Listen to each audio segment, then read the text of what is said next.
Hello. Yep, we're on. Good. Welcome everybody. This is a Verbling class, and my name is Teacher Amy.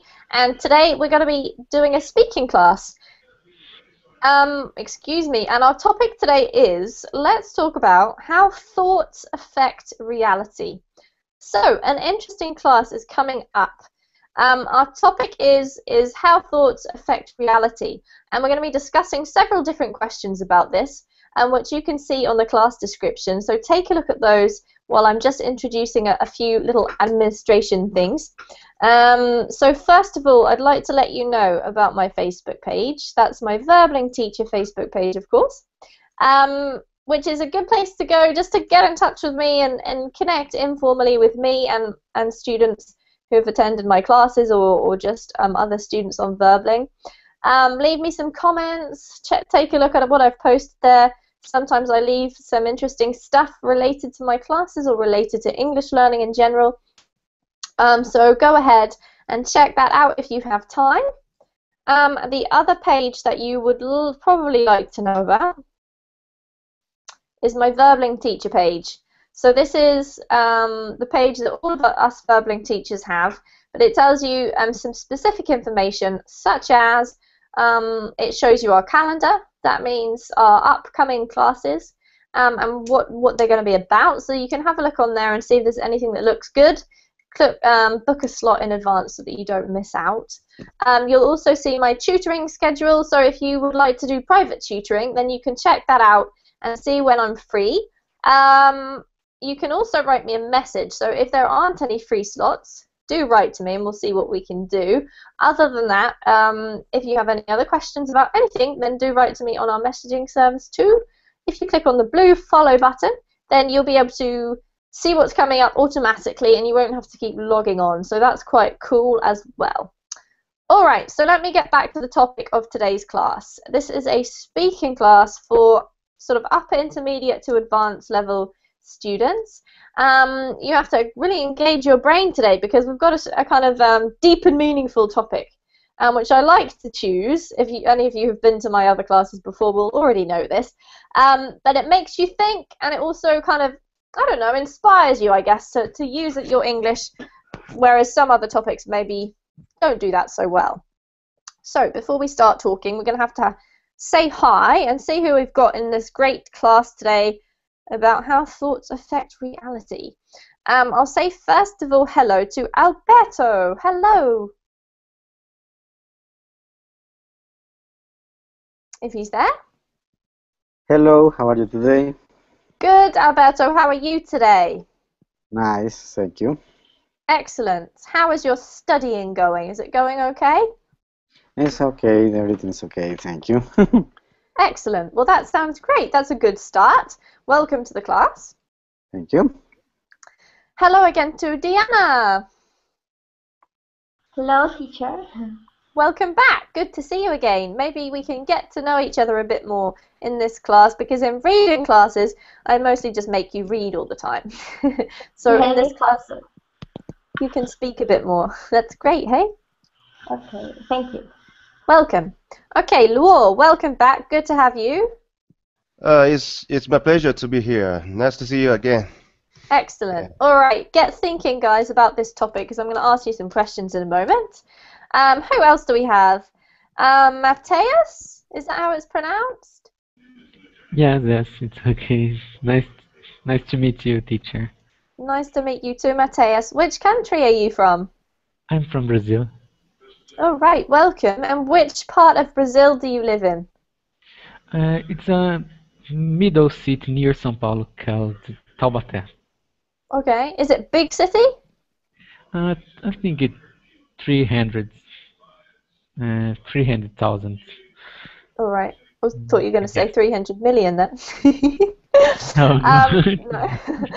No. Okay, 300,000. Yeah, that's relatively big. All right. Well, good to have you. Good to meet you, Mateus. Welcome. Thanks. David, welcome back. How are you doing? Ready for some speaking?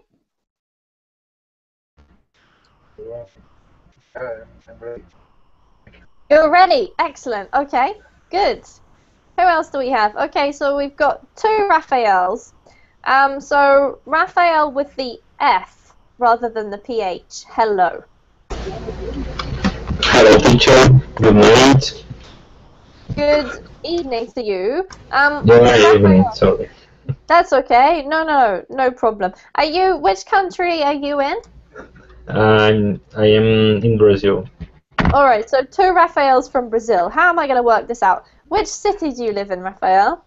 I live in south of Brazil, in Porto Alegre. Okay, all right. In that case, that's what I'm going to refer to you. Can you type the name of that for me into the chat box, please? The name of your city. Okay. And I'll call you Raphael from, and I'm about to try and pronounce it. Can you see? Porto Alegre. Yes, that's it. It's very cold Alright. here right now. All right. Well, good to meet you. Good to have you in the class. And now Thank we've got another Raphael from Brazil. The Raphael, remind me, are you in Rio or Sao Paulo? It's one of those, isn't it? Rio.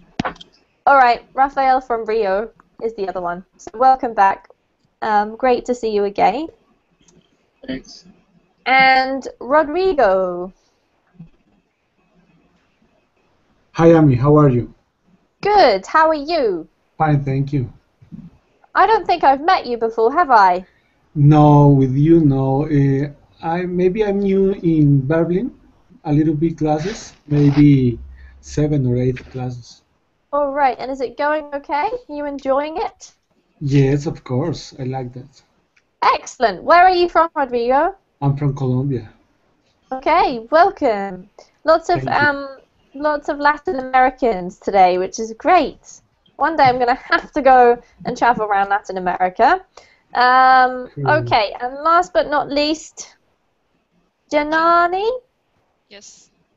All right, Janani, I think I met you before, didn't I? Yeah, about 2 weeks ago. That's right. I remember a little bit. Can you remind me which country are you from? I'm from China, but right now I'm living in the United States. That's right. Now I remember you. Well, welcome back. It's good to see you again. Good to see you. How's your studying going? It was okay. I learn a lot every day and try to have a notebook. Every time when I have in the class, just write down what I need to remember this time and try to improve. Do not make the same mistake. It's going great. A great strategy. Everybody take notes, because Janani knows exactly what she's doing. I hope so. All right. Well, guys, let me just talk you through how this is going to work. We're going to discuss the questions that we've got listed on the class description, and possibly some other ones too. What I love to do in these classes is to let you guys talk. So if you come up with other ideas or you have questions for each other, then please go ahead. Either type them in the chat box or just ask them. I try to spend my time mostly listening and engaging you in conversation. And when I hear something really great, I'll write it into the chat box. If I hear something that's wrong, I'll correct it and put that into the chat box too. So just keep one eye on the chat box and the rest of your senses engaged in the conversation, and we'll see how we go. All right, so the first, I want to do a little bit of an introduction. Our topic is, how do thoughts affect reality? So I'm going to put that into the chat box. The first thing I want to ask you guys is, do you think that thoughts do affect reality or not? Do we even agree with the fact that they affect reality? So I'm going to ask you guys just to answer me that question first of all. Are you open to the possibility that thoughts can affect reality? Let's ask Alberto. What do you think?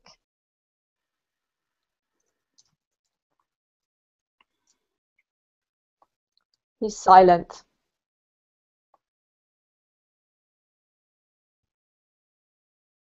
Are you there, Alberto?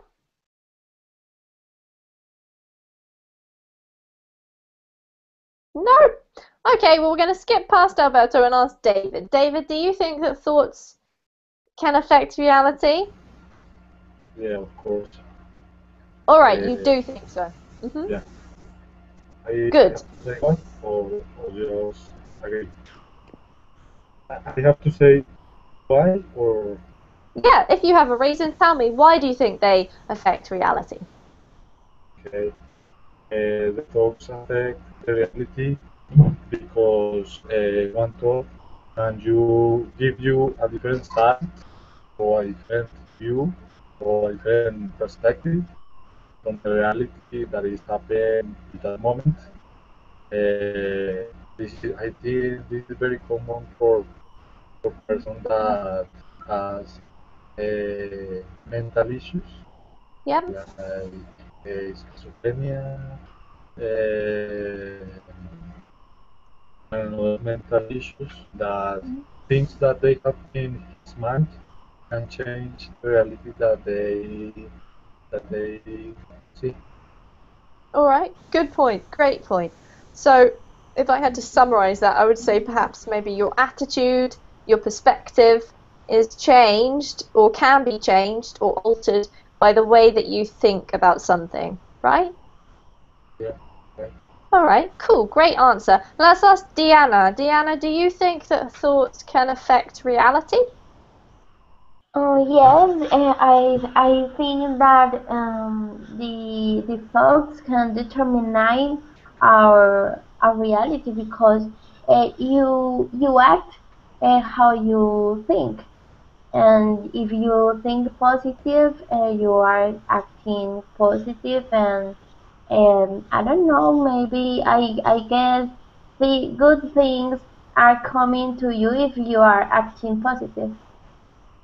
Absolutely. Okay, so I think that's got to be true, right? I like the way you said you act how you think. So whatever you've got in here has an effect on what you do, right? Yes, yes, it All is. right. Cool points. Great points so far, guys. Well done. Janani, what do you think? Can thoughts affect reality? I think it pretty much summarized everything I want to say. Like attitude and perspective of every person can change how you see things in life. And I remember a long time ago I was reading an article and saying that using the same picture, if you had different background music, and it can change the feeling of the picture. And I think, like, for instance, if a woman just getting out of a relationship and she felt really depressed, but in another way, if she's thinking about, like, she's also now open for the market, and now from now on she can get into a brand new relationship, doesn't need to deal with all the trouble and like all the trouble from before. If you're thinking about it, it's a new beginning for a person too. Yeah, absolutely. I love that, Janani. So it's like there's always more than one way of looking at something, right? Yes, exactly. And that can depend on, it will change everything for you, because you're right, if you break up with somebody, you can either be depressed about breaking up with them and think, oh, my life is over, or you can think, okay, now I've got the chance to meet somebody better, right? Yeah, I think also another famous saying about this is God close a window for you and he will open another one for you. Absolutely. Yeah, good point. Can you type that for me into the chat box to save me doing it? That's a great quote for people to remember. Thank you. All right, let's see what Luo thinks. Luo, do you have anything to add so far? Yes. I believe the thoughts will affect our reality. Because in China we have an idiom. The meaning, like, the appearance comes from the heart. So if you think something, it will affect your behavior. For example, the gang members' faces usually ugly, but good person's face usually, peaceful and nice. So that's example. Yeah. That's a very good example, and that's like a real physical example, right? So, not only affecting your behavior, but maybe even your appearance. Yes. Okay, good. That's very true. Okay, so I guess that communication is what we're all learning right now, and we're learning to communicate using words in another language. But a lot of communication is also visual, right? It's like body language and facial expressions and stuff. And you can tell a lot from well, I think but you can tell a lot about what somebody's thinking just by looking at their face. Let's see if Matthias, do you agree with me? Can you read people's expressions and think, oh, they're angry? Yes, yes. I was reading a book. I think it's called "What the Body Says" or something like that. Mhm. That was a guy from USA that he was in the CIA, CIA? CIA, Mhm. and he wrote this book. Okay, and what did he say in the book? Can you give me like a They really they general? No, they like if you are with your arms in front of your chest, it's something could mean something. Is your this kind of thing? All I right. don't remember. So like your gestures, body language, that type of stuff, yeah? Yes, Okay, it's very but interesting. unconscious. This body language is unconscious. Unconscious. Yeah, you do it without realizing, yeah? You're not Yeah. thinking, oh, I'm crossing my arms, stay away. That's Yes. what's happening. All right, definitely. I have to agree with that. Okay, let's see what Rafael from, oh no, I've forgotten your city, Porto Alegre. What do you think about this? Do you think that thoughts, we've sort of discussed it generally, so what I'm going to ask you is, how do thoughts affect your reality? How do your thoughts affect your reality? Yeah, definitely the tools is very important.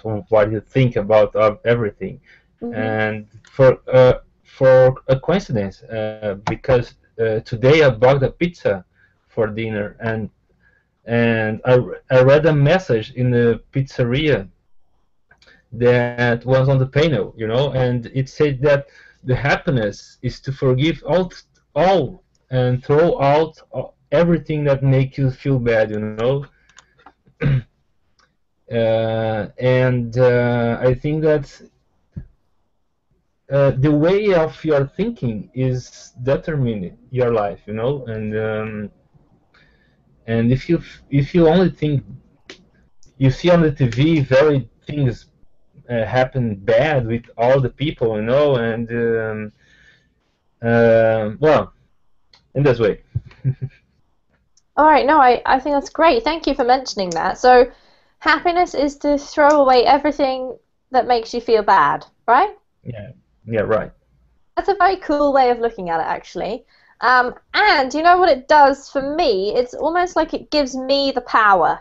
It's like I'm no longer susceptible to stuff that happens in my life because whatever happens, I can determine my own perspective or my own attitude on it, and I can take the control or have the power over my own experience. Yeah, definitely. However, easier said than done. Do you think that you guys are totally in control of your thinking? Let's ask Raphael. Do you find it easy to control your thinking, Raphael? No, it's not easy. It's a little difficult because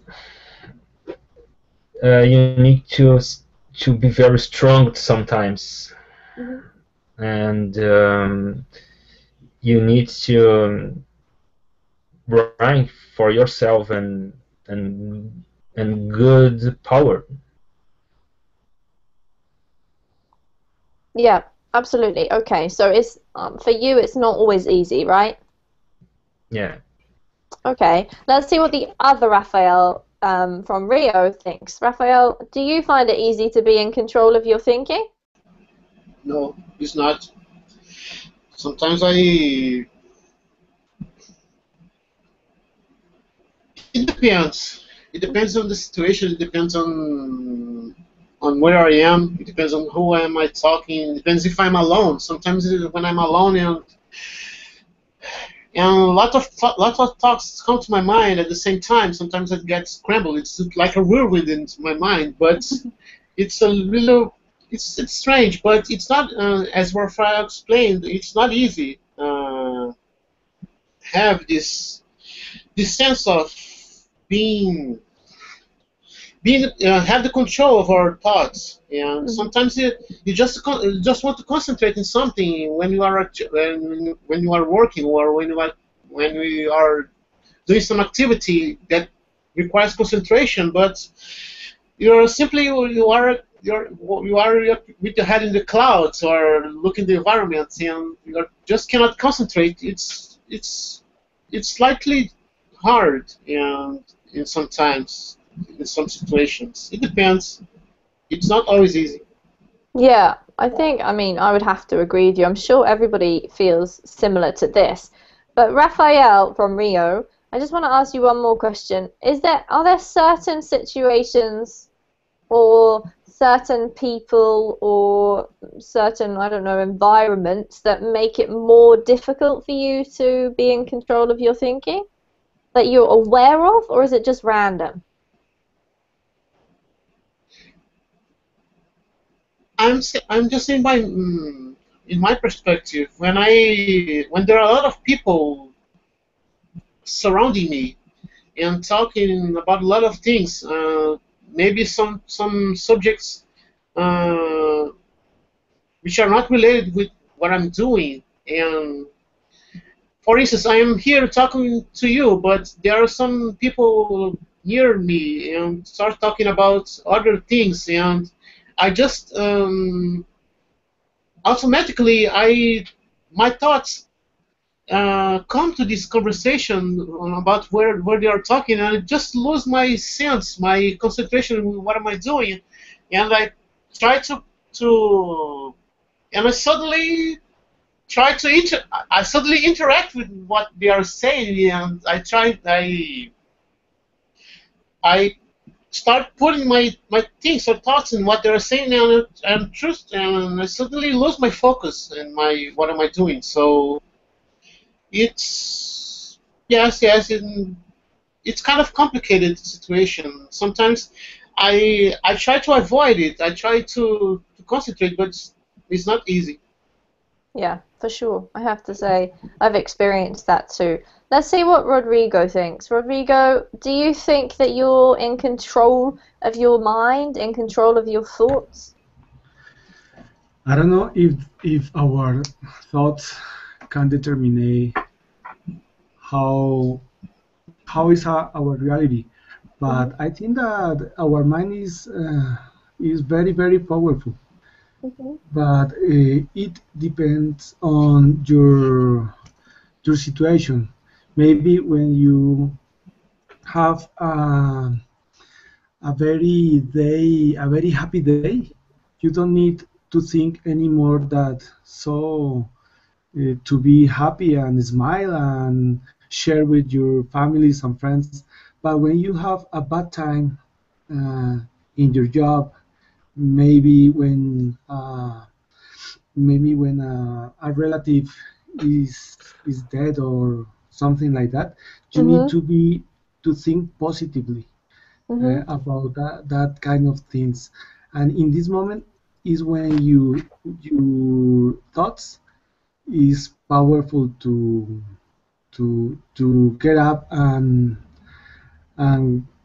maybe so think positively, and I don't know, to be okay with you, with your mind, with your body.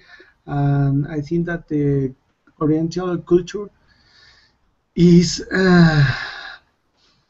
I think that they are they have very a lot of experience with that kind of things, with the mental purpose, and that is that I think about All right.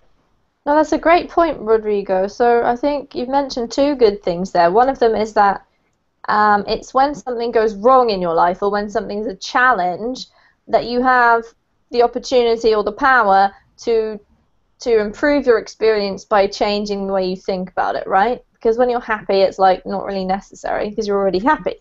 True. Yes. Yes. The other thing you mentioned was that maybe the Eastern culture is much better at this than the Western culture.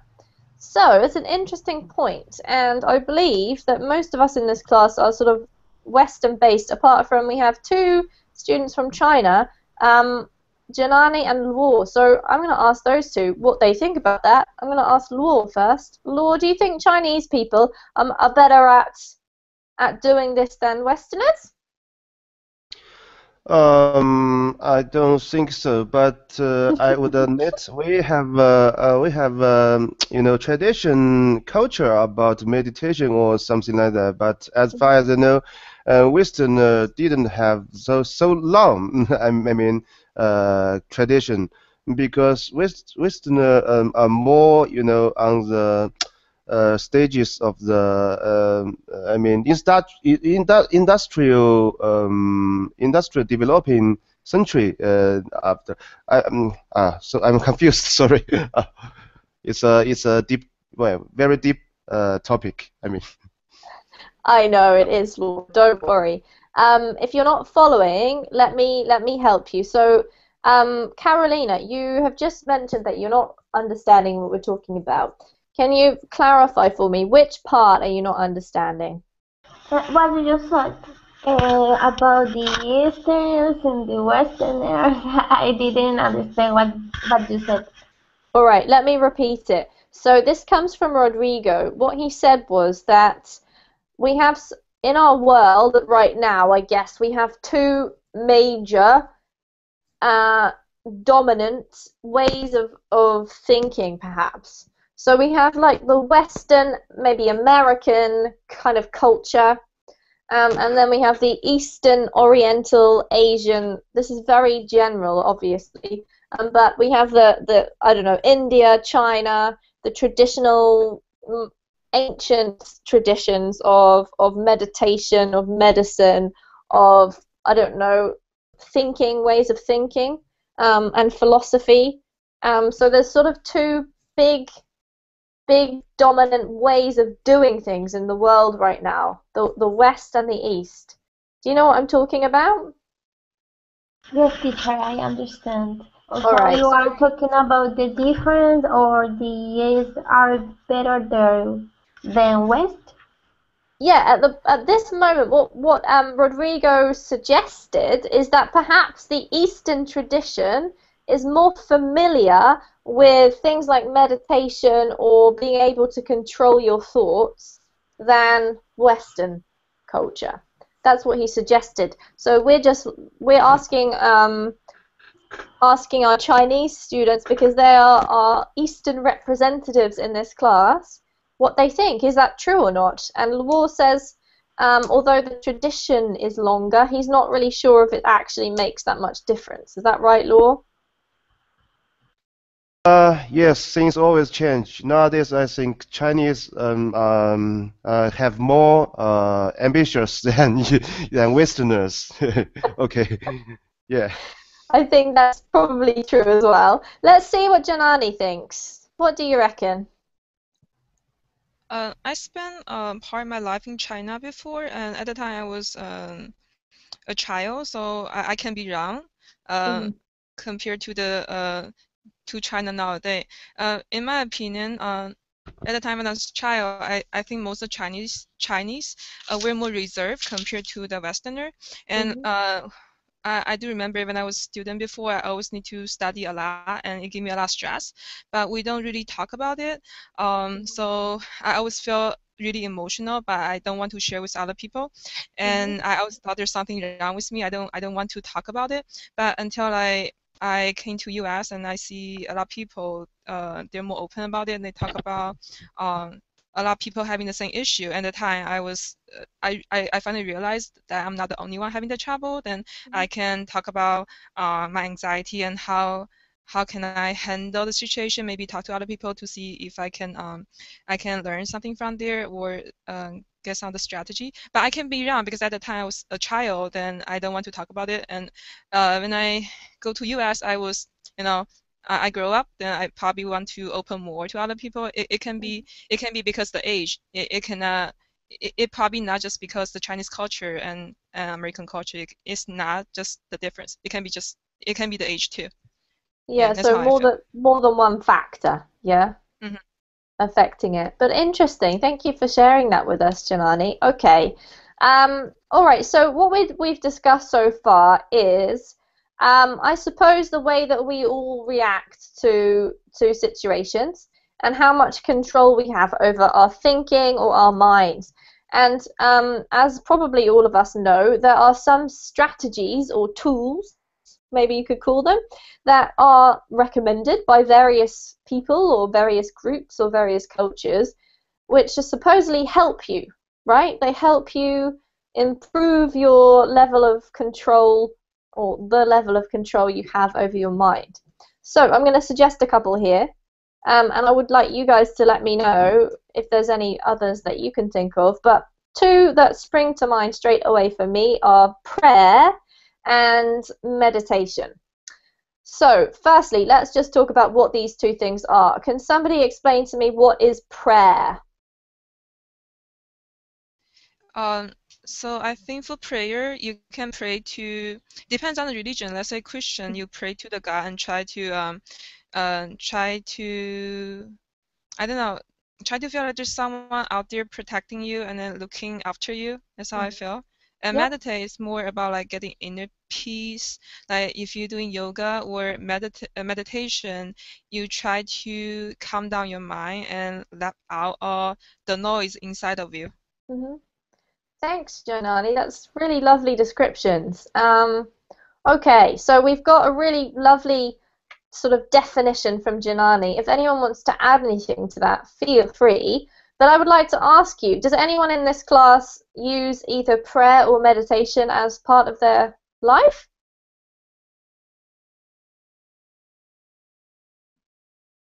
Nobody? I can't believe it. Actually, if I usually listen music for a long time, I think it's a type of meditation when I listen into classical music or something like that. Yeah. All right. So how does this help you, Luo?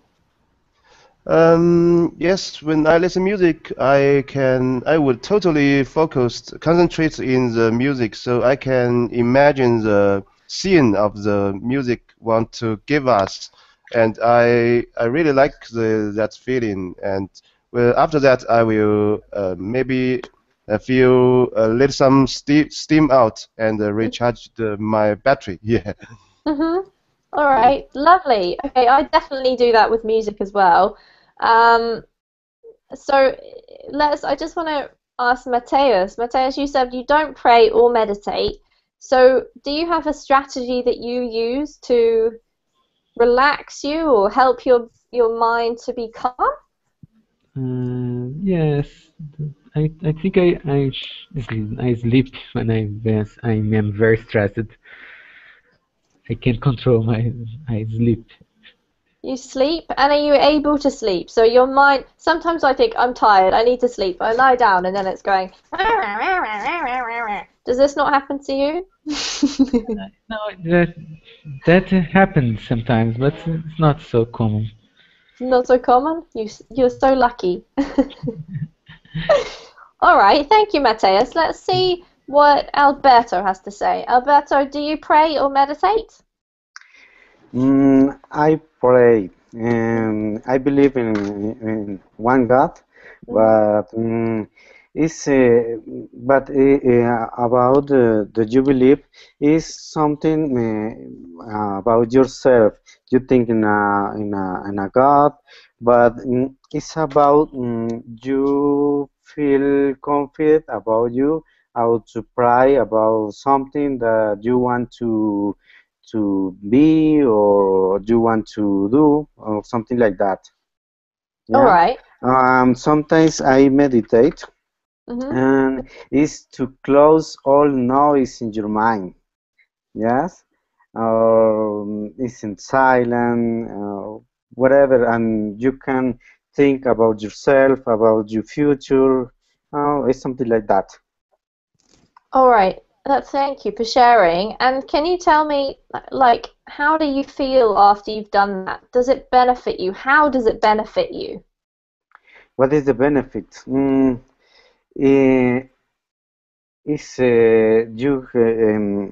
the peace in your inside you.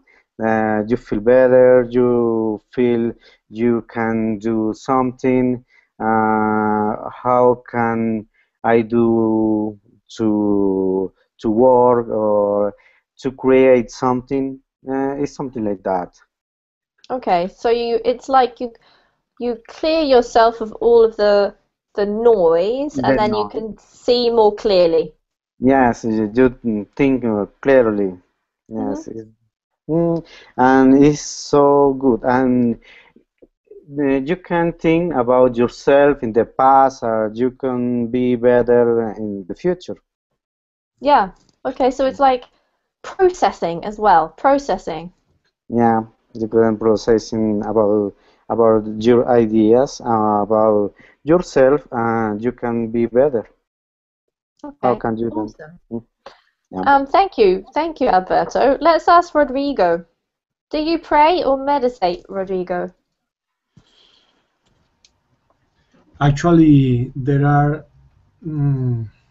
some kinds of meditation, unconscious meditation and meditation that is awareness to us. Awareness, yeah? Awareness, yes. So for and there are some kinds of meditation that is passive meditation and moving meditation.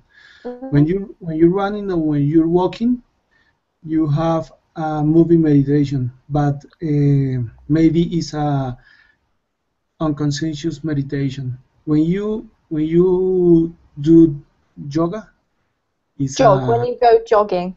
jogging is a one kind of meditation. It's more awareness. So in the other hand, the passive meditation is when you pray, for instance. It is one kind of meditation. And so when Luo says that he listens using his other kind of meditation, is an unconscious meditation. So I think that all of us maybe we were meditating in any kind of our day of our life. And yes, I meditate in, for instance, when I walking, I meditate. Yes. All right, thank you. That's a great explanation. So there's actually many different types of meditation. You don't just have to sit on a cushion and go, right? Yes, yes. Which is like the stereotype of meditation. Okay. Right. Let's ask Rafael from Porto Alegre. I was going to say Puerto, and then I realized that was Spanish. So, Rafael, tell us, do you pray, do you meditate, or do you do something else? Yes, teacher. Sometimes I pray, sometimes I meditate. I like going to church, and when I am in the church, I have a very peaceful moment for me, and when I meditate, I think that the secret is you question yourself, and you think about what are going in your mind. Oh, this is a good thinking, that is a not good thinking, and there's a good way, there's not a good way. This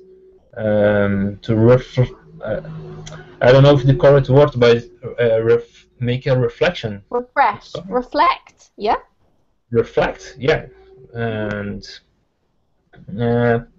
for me, this is meditating. This is making questions for yourself. I love it. Making questions for yourself, or asking yourself questions. Okay, great. All right, so we've talked a little bit about some of the tools. What I want to discuss for a moment now is the difference between your brain, maybe, like the physical thing, that grey thing in here, and your mind. So that's like your thoughts. Because I've got in the class description, what I put was a little quote. So there's a place called the Cleveland Clinic Foundation, and the researchers at this foundation discovered that a muscle right, which is the thing in your body which gives you strength to do something, can be strengthened simply by thinking about exercising it. So one of the examples of this is, I believe that there were some subjects, some research subjects, so that's like, say, 10 people, I don't know how many there were. They were asked to learn a piano piece, a simple piano piece, so they had to play something on the piano. And then what they did was split the group into two. So one of the groups practiced the piece with their fingers. They sat down at the piano and practiced it. The other group was not allowed to actually sit at a piano, but they had to think about practicing it, right? So they just sat there still and imagined that they were practicing. And the results were kind of surprising, because in the end, after so many weeks of either mental practice or physical practice, both groups ended up coming out with about the same level of ability playing this piano piece, which is quite strange. So I'm going to just ask you, what do you guys think about this? It's to me kind of amazing. Let's see what, who hasn't spoken for a while? David, what do you think about this? Have you heard about this before? Have you ever heard about this experiment? I haven't heard about that specific experiment, but I have heard that the mind is very powerful. And for example, if you Oops. Yeah, you muted yourself, so can you say that one more time?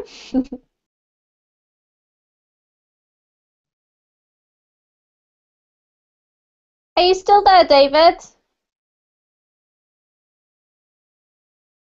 Oh, David's gone. That's a shame. I was just about to get stuck into what he was saying. All right, instead I'll ask, who will I ask? Law. Have you heard about this experiment before? Oh yes, I have heard this before. And as far as I know, some good athletes, for example, sprinter, has to turn the whole procession of the sprint again and again in their mind, including all aspects or elements, like audience cheer, or when they started to jump. I don't know if they can do this very well. They can have a good result in the real competition. As far as I know, yeah. Wow, so that's pretty amazing, because you would think that sprinting is all about your body, right? I mean, it's running, so it's to do with your legs and your muscles. Yes, you can do it with your meditation. Can help affect your reality's result. Yeah. I mean, if you are good athletes, you should do both of the reality exercise and the meditation. Yeah, for sure, Law, definitely. Yeah. Okay, so what I want to ask is, what implications does this have on our lives? If we know that our brain is this powerful, how does that affect us? Raphael from Rio, I want to ask you.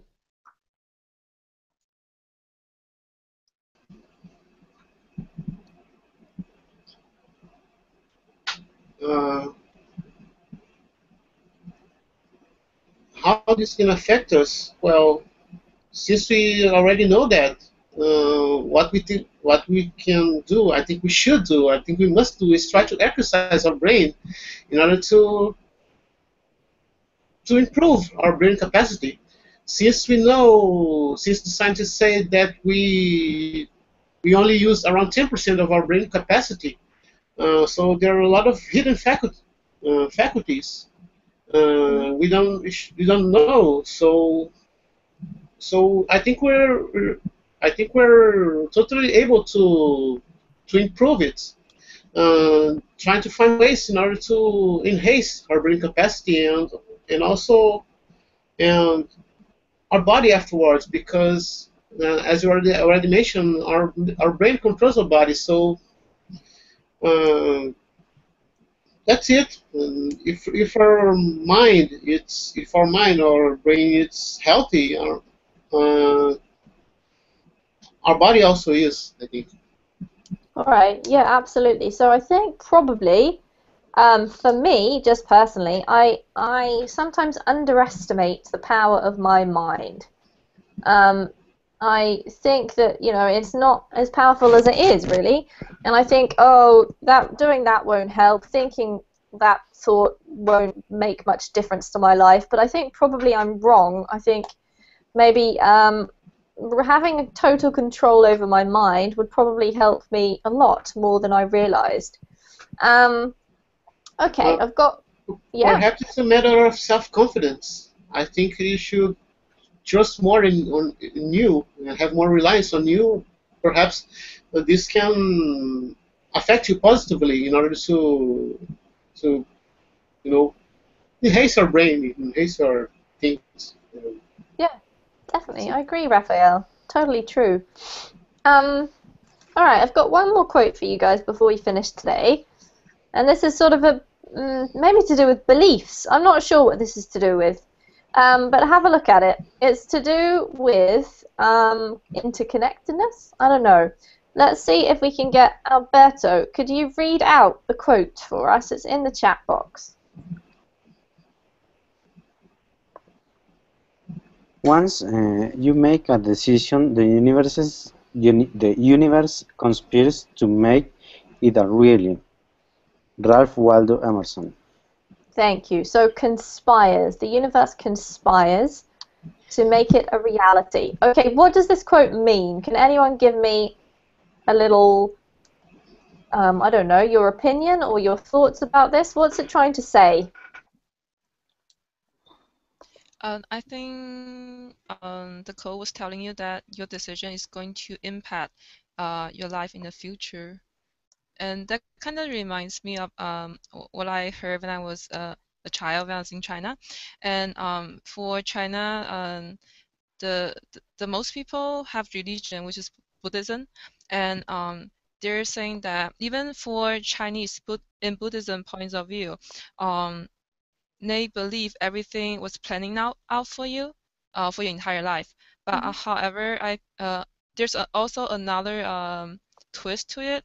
The decision you make is going to affect your life in general. So sometimes if you're making a decision helping a person, it might change your future. So it's not always going to be the same. It will change when you're making a certain decision.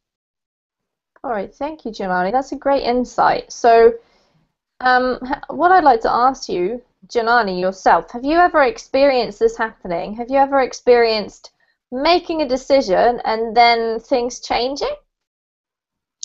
Yeah, sometimes you made a decision, you think this is good for you right now, but you never know how things will change in the future. So you made a decision you think is good at this moment, but at the end you find out it's a foolish decision.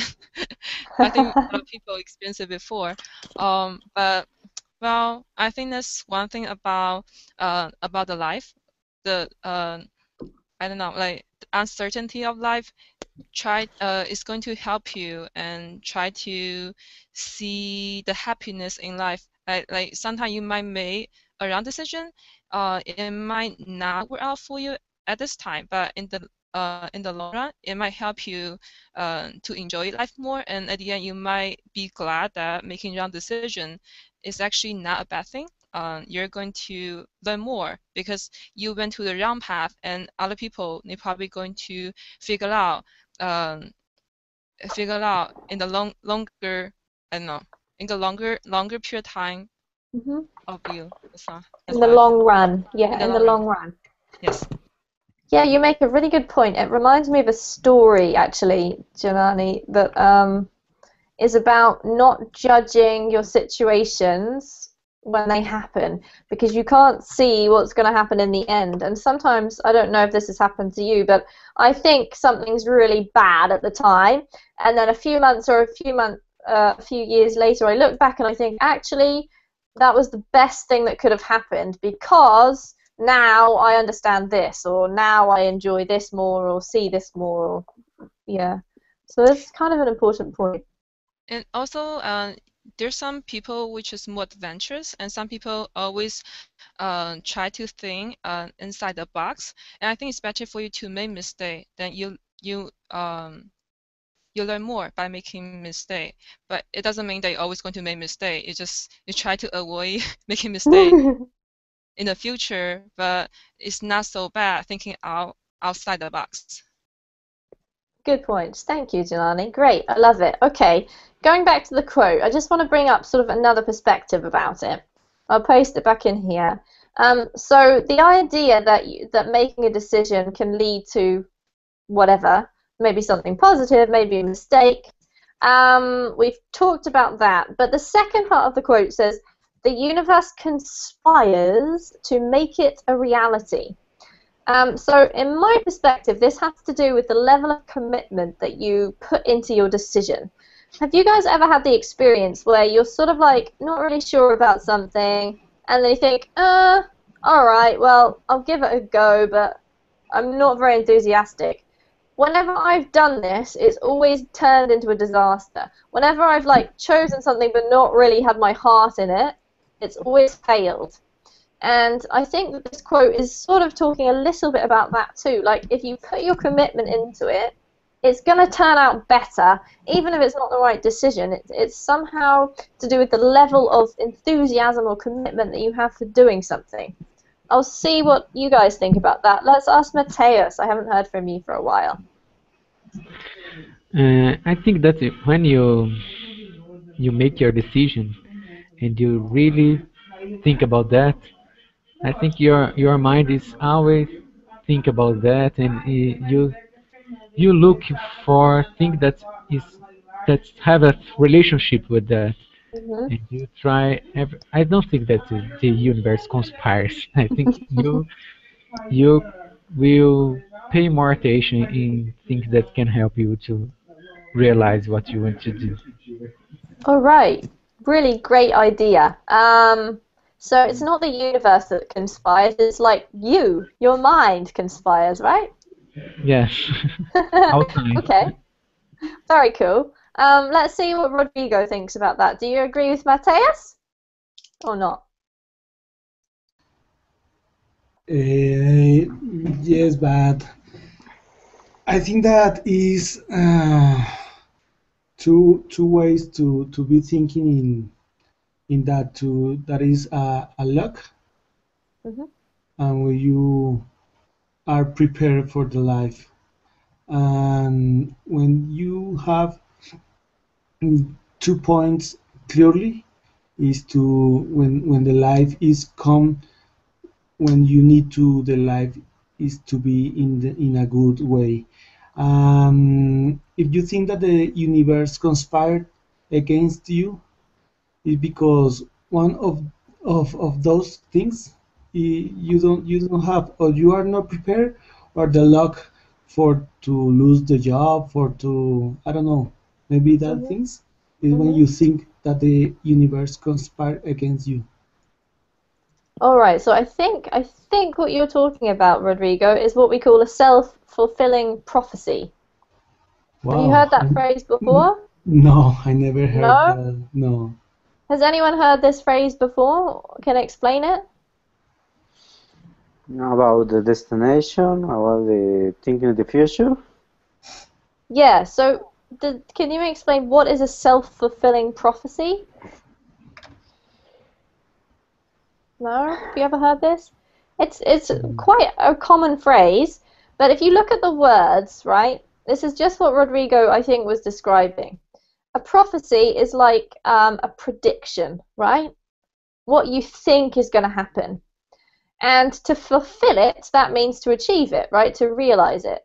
However, if you are fulfilling it yourself, then it's a self-fulfilling prophecy, something that you achieve yourself. However, what it's basically saying is that if you think something is going to be a failure, then it will be, because you are going to make it a failure because of the very fact that you think it will be, and everything will work against you because you're so negative about it. However, it's usually used in the negative sense, this phrase. if you think you're going to pass a test, then you'll study really hard, you'll be really prepared for it, you're feeling really positive, and then you will pass it.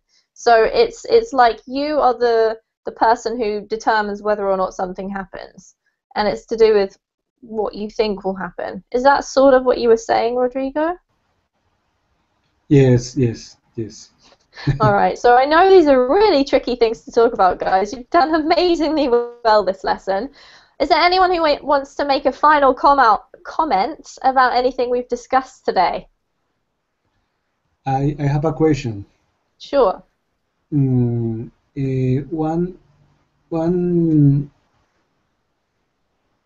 topic is when you told us that the research in the foundation discovered that a muscle can be strengthened. Yes. What do you think about the idiom, the English, related with the that is a muscle? I think that in terms of pronunciation or in terms of learning, how do you think in terms of when you think positively about your learning about the languages? I'm not entirely sure what your question is, Rodrigo. I followed you. You mentioned the Foundations experiment that showed that thinking about exercising a muscle will make it improve. Got Yes. that. So What do you want to know? in this point, what do you think about What do I think of it? if you think in a positive way about learning English or whatever that is, or Mandarin or French, or I don't know. What do you think about that? Your thoughts? My. Yes, I your understand. thoughts I think I understand. and the learning. Okay, so if you think about learning, will it help you learn a language, right? Yes. For instance, I have to learn. Magically, I speak I English. know it! All right, my perspective on this is a good question, Rodrigo. I think that when you're learning a language, it's very important to feel confident, right? So it's not so much about your grammar ability, how many words you know, how much you've studied.